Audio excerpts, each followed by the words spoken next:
the 9th annual Caras Turkey Bowls, ladies and gentlemen. Today with me, my co-host, Johnny Caras. John? How's it going? Not too bad yourself. Nice to see you again, bud. Here we go another year. And to my right, Mr. Doug Wisniewski, the referee. Of course, without him, it would be pretty hard to get anything going around here. Doug? As a pleasure. It's always, as always, it's a pleasure to be here. Thanks for having me. Okay, gentlemen, here we go. Another year came around pretty fast, didn't it, John? Yeah, it came around pretty quick. It did, and we won it last year.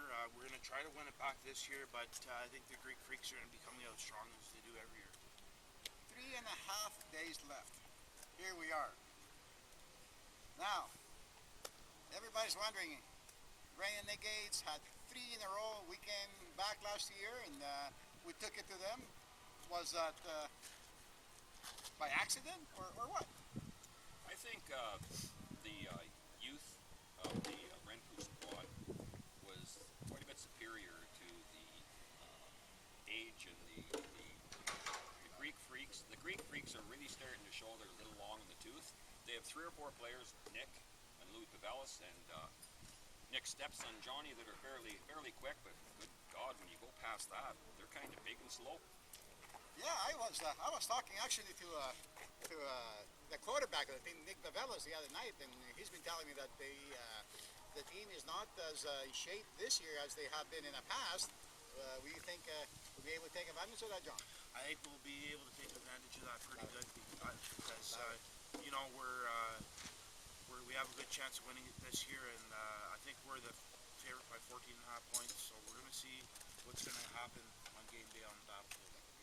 Now, the rumor has it this guy's had quite a bit of entertaining summer in Quebec. Apparently, there's a fast food war going on down there, and that team has been hitting the hot dog stands and the French fry stands, and the rumor has it this guy's most of this team, they're like up to 300 pounds.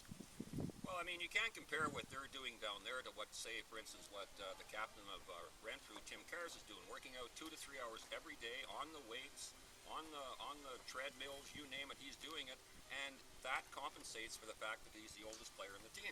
The other thing with Renfrew is their average age is probably 25. That's ridiculously lower than Montreal's. Yeah, with the exception of me. As everybody knows, I'm probably the senior of this place, but either way, I tried to keep up. Now back to the quarterback, John. Nick, you very well, as you know, he spent quite a few months in Europe. Nick spent a few months in Europe. Nick spent a few months in Europe, and he went to Germany, he went to Greece, he went to England, and he went to France. He did Europe pretty good, and we're hoping that he brings out the best in us this week on Monday and see how we go from there. Well, I think last time I was talking to Nick and yourself too, Doug, he seemed to be still not trying to take anything away from Nick, but he seemed to still be in La La Land. I think he's still European hangover. I think he may have a little bit of, how would you say, jet lag, perhaps, or he may be sort of starstruck. Well, he does have a new lady in his life, and that may be taking away from his concentration on the game. Well, I don't know about you gentlemen, but I just don't see this game being anything close. And I understand the last few years we have had some really close games here, but I think this year you might just see a blowout here in this year. Well, like I said again, if Renfrew puts up points, they will win by a margin, 4 or 5 touchdowns. Because Renfrew has a good squad, and I think they can pull it off again this year. And I don't know what the score will be, but it'll be a good one. Well, I think the only couple players they have going for them, one is what we call young lad, Sexy Time. He's an excellent player. Like I say, there's 4 or 5 really real football players in Montreal, but I don't see many weaknesses on Renfrew. And on top of that, you're getting Randy Smith back this year, and he might be one of the quickest players on your team. I can see Randy having a big game. He's been really training for the last couple of months, and I think Randy's ready to go. And we'll match him up with Sexy Time. Now, Sexy Time like Doug said, he's one hell of a player, but I think Sexy Time will be concentrating too much on his looks than his play, like he has the last couple of years. John. I agree on that, but the Greeks put on a little bit of weight, so we might use that to our advantage to see what happens.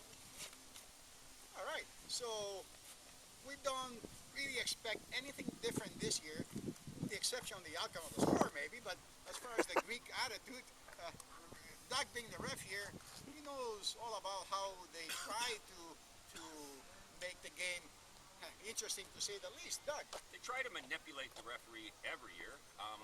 It's almost like a game with them. Renfrew, not so much. But I got to give the Greeks credit for one thing. They come to compete every year. It's emotional, and I don't blame them for being emotional. Well, personally, I think they just come for our prime rib, but just kidding. No, they're a good team. They come to compete every year. They take this game personal and competitive, just the way we do. You know, John, you remember last year?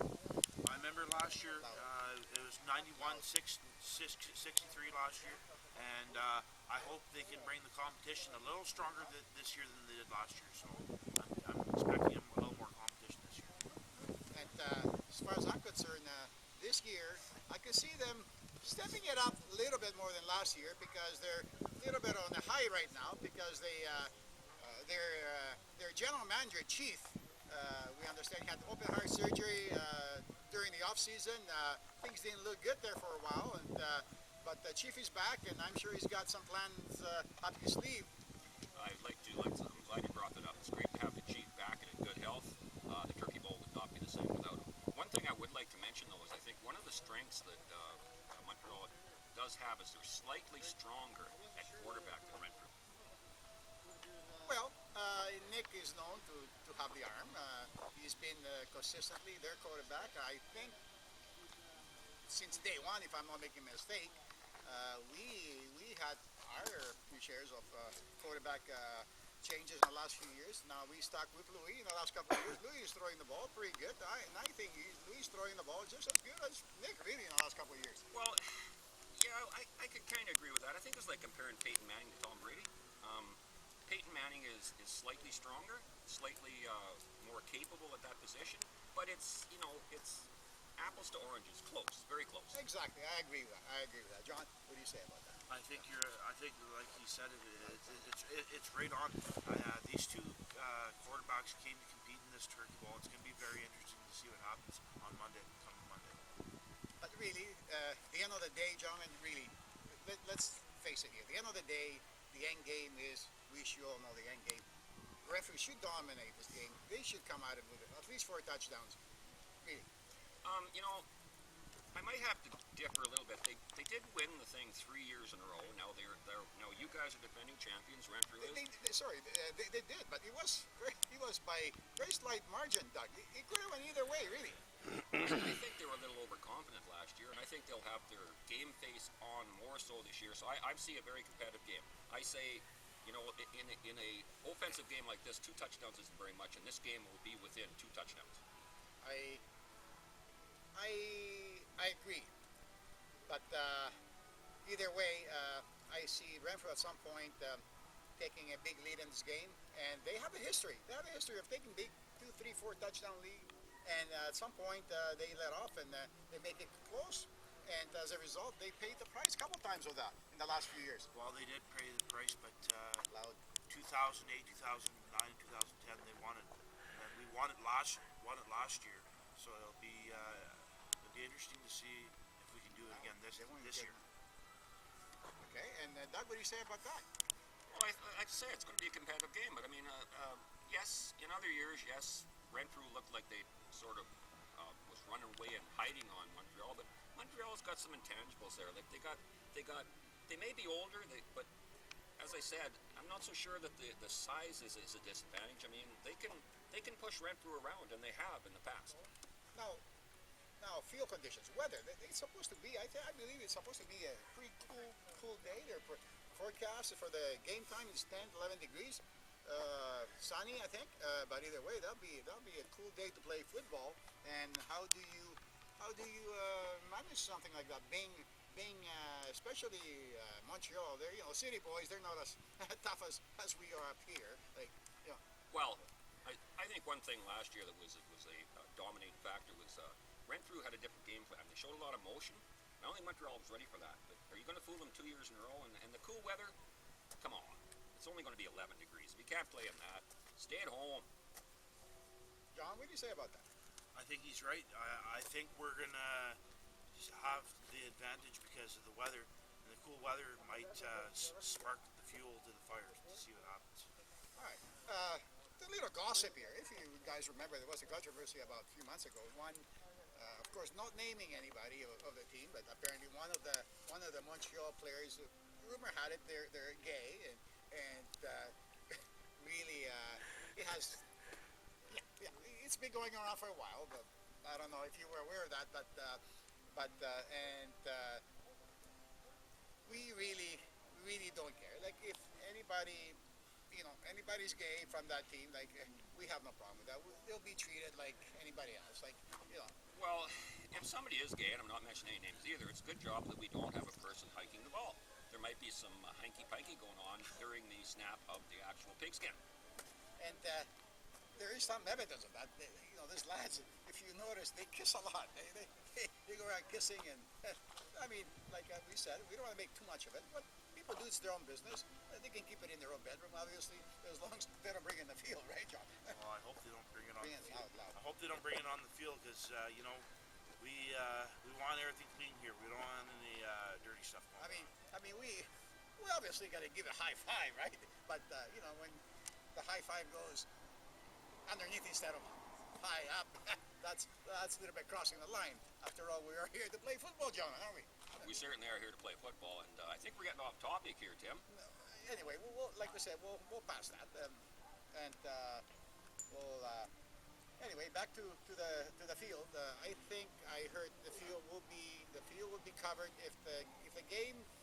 If Sunday night the conditions are really, they can probably cover this field. They have to have this field covered and nice and dry by the morning time. I think if it rains on Sunday night, we're gonna have to put the tarp over the field to make it dry for Monday. All right, gentlemen.